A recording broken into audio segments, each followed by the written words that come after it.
अस्सलाम वालेकुम दोस्तों, क्या हाल चाल है। मैं हूं आपका दोस्त हबीब आज़ाद। उम्मीद है सब खैर खैरियत से होंगे। दोस्तों, आज एक बड़ी खुशी की खबर है कि ईरान और अमेरिका के दरमियान मुज़ाकरात तय पा रहे हैं। अभी ये मुज़ाकरात चल रहे हैं। जब ये वीडियो मैं रिकॉर्ड कर रहा हूँ, हो सकता है ये वीडियो अपलोड होने तक ये मुज़ाकरात फाइनल हो जाए। तो आप दोस्तों से ये गुजारिश है कि आप लोग दुआ फरमाएं कि ये मामलात किसी तरह तय पा जाए, ना कि मज़ीद कशीदगी की तरफ जाए।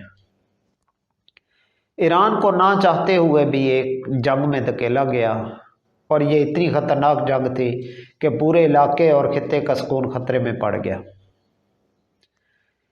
ये उस पीक लेवल पे पहुंच गया था कि जहां पे कुछ भी होना पॉसिबल था।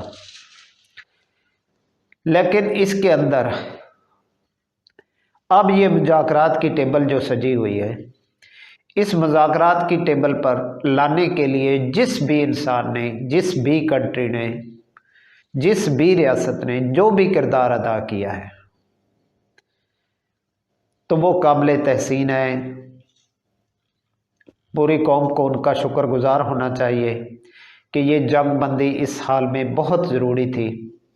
मज़ीद ये नुकसान बर्दाश्त नहीं किया जा सकता।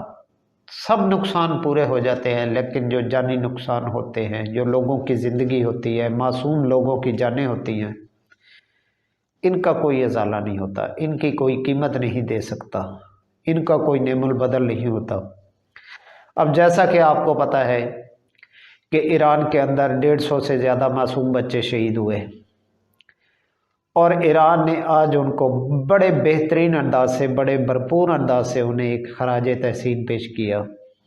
जो आज हमने वीडियो में देखा, जब ईरान का वफद आया तो उन्होंने अपने प्लेन की सीट्स पर बच्चों के बैग और उनकी तस्वीरें लगाई हुई थी। ये एक ऐसा दिलसोज मंजर था कि यकीन करें कि आंखें नम हो गई कि इन बच्चों की भी जानें चली गई हैं इस जंग में।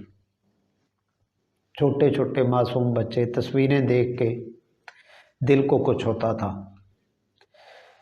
तो मैं आप लोगों से एक और रिक्वेस्ट करूंगा कि उन मासूम बच्चों के लिए आप दुआ फरमाएं। 3 दफ़ा दुरूद शरीफ पढ़ के और 3 दफ़ा सूरत इखलास पढ़ के आप उनके इसाले सवाब के लिए दुआ फरमाएं। सुना है कि 3 दफ़ा जो सूरत इखलास पढ़ी जाती है, उसका सवाब एक कुरान पाक के बराबर होता है। तो हमें उनके लिए, उनके इसाले सवाब के लिए हमें दुआ करनी चाहिए। अल्लाह पाक उनके लिए भी आसानी वाला मामला फरमाए और उनके सदक़े हमारे ऊपर भी आसानी वाला मामला फरमाए, क्योंकि उनकी एक शहादत की मौत है, उनका दर्जा हमसे कहीं ज़्यादा अफजल है। तो ये सब जानी नुकसान इस जंग के अंदर हुआ, अब भी हो रहा है, बहुत ज़्यादा हुआ। तो हमारी कोशिश है, सबकी कोशिश है, इस कोशिश में जो भी, जिस भी इंसान की जो भी एफर्ट है, चाहे वो जिस भी मुल्क से तल्लुक़ रखता है, जिस भी कंट्री से उसका रिलेशन है, जिस भी मज़हब से है उसका, अगर वो इस जंग बंदी में नेक नियति से अपनी कोशिश कर रहा है तो कौम उसके लिए शुक्रगुजार है कि दुनिया की अमन और सलामती ये ज़रूरी होती है। जंगें किसी मसले का हल नहीं होती, जंगें सिर्फ़ नुकसान के अलावा कुछ नहीं लेके आती। जंगें सिर्फ़ जानी नुकसान लेके आती हैं, माशी नुकसान लेके आती हैं, और बाद में इससे निकलते निकलते, संभलते संभलते एक वक़्त लग जाता है। और बाज़ औक़ात जंगें एक तारीख़ बदल देती हैं।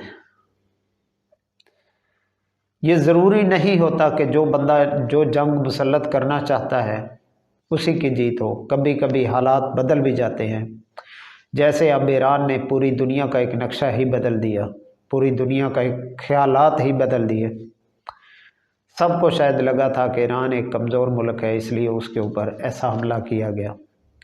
ईरान ने भरपूर अपना दिफा किया, लेकिन इस दिफा के अंदर बहुत से नुकसानात हुए, मासूम लोगों के, मासूम जानों के, इधर भी हुए उधर भी हुए।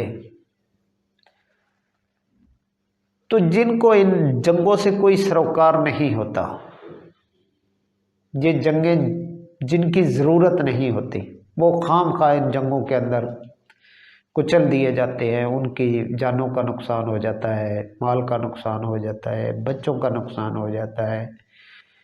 यकीन करें कि मैं एक दफ़ा हॉस्पिटल में गया तो हॉस्पिटल की आपको पता ही है कि वो दुनिया ही अलग होती है। वहाँ पे हर इंसान एक मुसीबत का मारा हुआ होता है, हर इंसान एक परेशानी के आलम में होता है। तो तब इंसान को एहसास होता है कि ये जो मुश्किलें होती हैं, ये जो इंसान की जान के ऊपर प्रॉब्लम्स बनती हैं, ये कितनी तकलीफ़ देह होती हैं उस इंसान के लिए भी, उसके पेरेंट्स के लिए भी, उसके अजीज़ व अकारिब के लिए भी। तो ये बहुत एक तकलीफ़ दे मामलात होते हैं। तब वो हॉस्पिटल की ज़िंदगी देख के मुझे ख्याल आता था कि यार पता नहीं कितने लोग बेचारे इस जंग की वजह से ऐसे हालात में होंगे, ऐसे हस्पतालों में होंगे। अल्लाह पाक सबको सेहत वाली ज़िंदगी अता फरमाए और जितनी जल्दी हो सके ये जंग बंदी का मामला तय पा जाए। तो आप दोस्तों से खसूसी रिक्वेस्ट है कि आप लोग दुआ फरमाएं कि अल्लाह पाक ये इस जंग को, ये जो जंग हम पे ऊपर मुसल्लत हो गई है, ये जो एक किस्म का मौशी बहरान हमारे ऊपर मुसल्लत हो गया है, तो अल्लाह पाक इससे हमें निजात अता फरमाए और ये जो मुज़ाकरात हैं ये आपस में तय पा जाएं और अमन और सलामती हो।